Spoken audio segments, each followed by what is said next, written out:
Hi guys, my name is Peyton, and today I'm going to give you my thoughts and overreactions on the third slate of games of the NBA.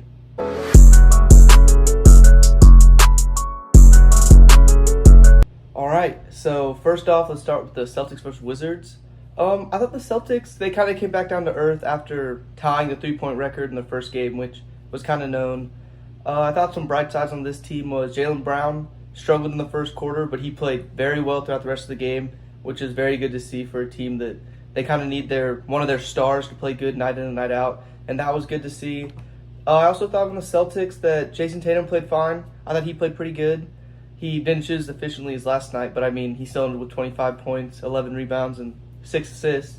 And it's good to see him getting his assist number up because he's kind of like their primary facilitator on the team now, where in past years he really wasn't. He kind of only averaged like 3.4, like 4 assists the last couple seasons. But this year, 2 games in, 6 assists is huge for a player like that, who's not even getting a lot of turnovers either. So I think that's big for a team that kind of needs it. I didn't think Al Horford played too bad, but he didn't do anything. Like, he was just kind of out there, looked like he was kind of running cardio for a little bit. Like, he just didn't do a whole ton. Only shot the ball 2 times, so I mean, he was a plus 17 out there when he was on the court. So he was out there when they were winning, but I mean, he just didn't really do anything in the stat sheet. I thought Derek White played fine. He had another Derek White game. He's just going to always be in the right spot, always hit shots, which is always good to see. And then off the bench, it was nice to see Peyton Pritchard kind of get in the swing of things. After only hitting 1 shot in their first game, to come out here and hit 5 threes is huge off the bench. They're still kind of looking at him to be that bench asset they kind of need. And I think that's really good for a team that kind of needs that. And then other than that, nothing really else kind of stood out for me in this game. Xavier Tillman hit 2 threes. That's kind of nice for a big man that can stretch the floor. Luke Cornett did fine. But other than that, nothing else really stood out here for the Boston Celtics. Now on the other side of the game, I thought Jordan Poole looked amazing in the first quarter. And I mean, that's obvious to say. He finished with 17 points and hit 5 threes. Like, everyone's going to say that's a good first quarter for a player. But he kind of didn't do anything for the rest of the game. But it was good to see him kind of be super aggressive and kind of start hitting shots early this year instead of play really bad at the start and then later in the season kind of like focusing on like getting in his rhythm. So that's really good to see. I also thought that the Wizards had they heavily focused on getting a bunch of their young guys in. And that was super evident with their starting lineup and whoever first came off the bench. Like, you're starting Bud Carrington at the point guard, Bilal Coulibaly, probably butchered that name, but he played amazing. Their first-round pick last year was perfect. I thought he stuffed the stat sheet. Only shot the ball 2 times, back to the free throw line 8 times, which is huge to see. And then Alex Sarr had a super underwhelming NBA debut, but if you're the Wizards, you're not looking at this as like, okay, we need to win. You're like, let's get everyone involved. Let's kind of see how the team's doing when they're playing. And I thought, besides Alex Sarr not being able to make anything, I thought they all played well. I mean, they all got a ton of experience. Bud Carrington he also couldn't hit anything, but I mean, he's out there. He's kind of facilitating. Finished with 2 blocks on the day, 2 turnovers, which isn't the best, but I mean, couple assists, couple rebounds. Alex Sarr ended with a couple rebounds. I mean, I thought they played fine. Off the bench, it also showed because Keyshawn George got a ton of minutes. That's huge. I think that's one of the better additions they made in the draft. I thought he fell a ton. I thought that was a great pickup. And then, you also have Corey Kispert coming in, turning into kind of that, like, Derek White-ish role player who's going to hit shots, but he's going to be in the right spot, which I thought was huge. And then, other than that, not a whole lot stood out. Jonas Valanciunas played well off the bench. He went 8 for 13 from the field, finished with 18 points, which I think is the second highest on the team. Let me double-check real quick. But no, I think if you're the Wizards, this is a fine game. Young assets is what they're really focusing on, and they kind of did a pretty good job showing this in this game, or showcasing we're going to lean to the youth.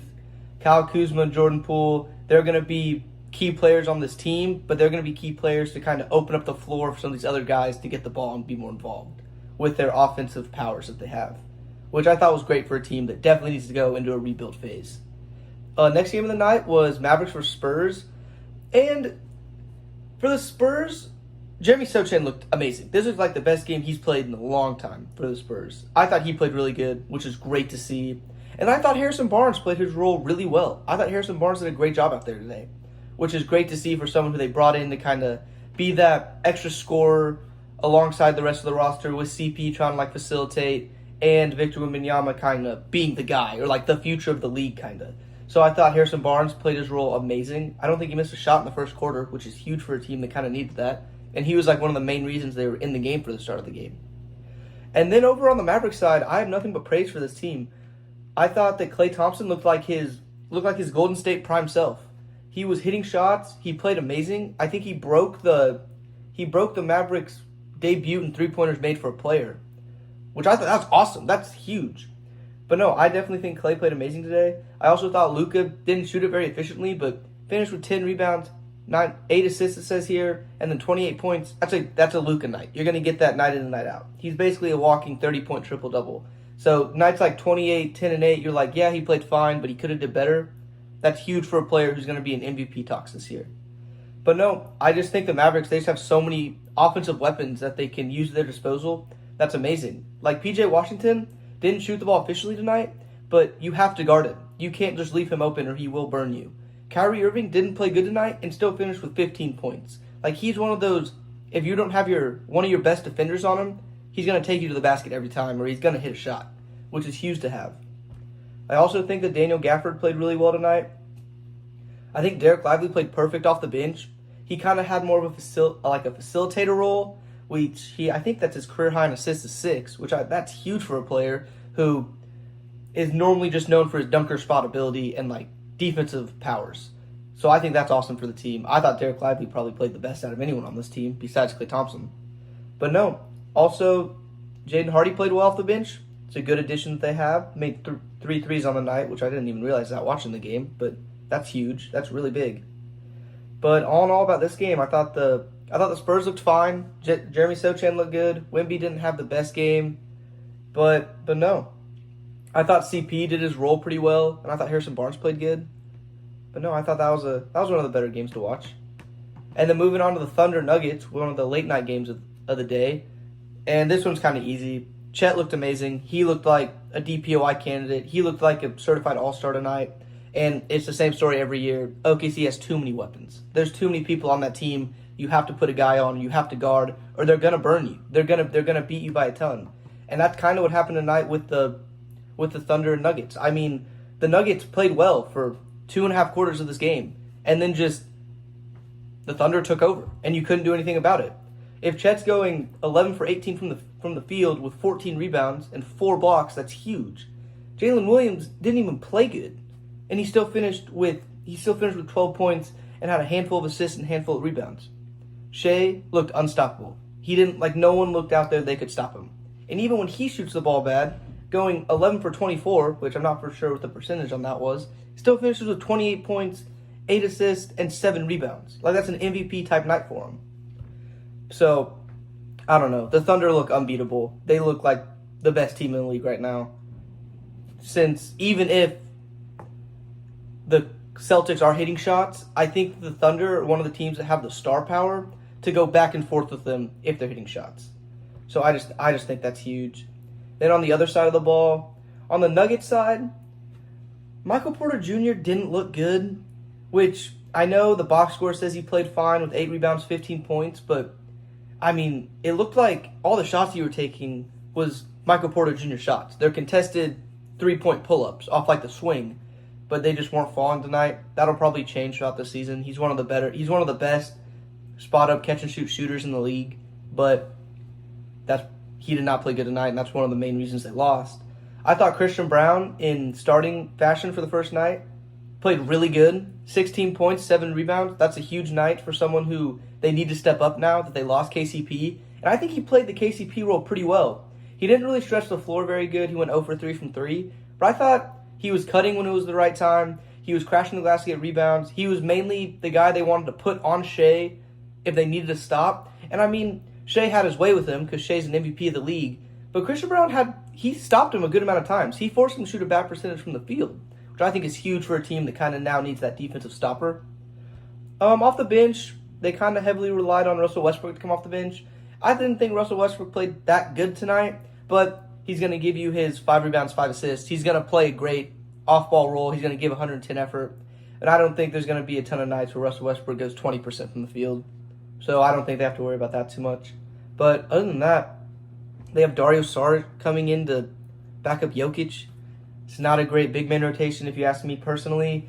Zeke Naji didn't even play. Well, he got it in garbage time at the end of the game, but I figured he would be more of someone they'd want to lean on that Jokic is out, but I guess not.